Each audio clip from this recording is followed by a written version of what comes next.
எல்லா செல்ஸ்க்கும் போய் சேரும் இல்லையா? சரி, இதெல்லாம் எப்படி சாத்தியமாகுது? இந்த டிரான்ஸ்போர்ட் வேலையை எது செய்யுது?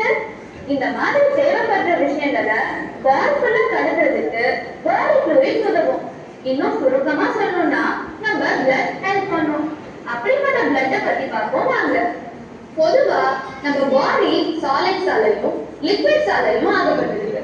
இதுல லிக்விட் காம்பனன்ட் ஆன பாடி ஃப்ளூயிட்ஸ் தான் நம்ம பாடியோட 2/3 பார்ட்டா.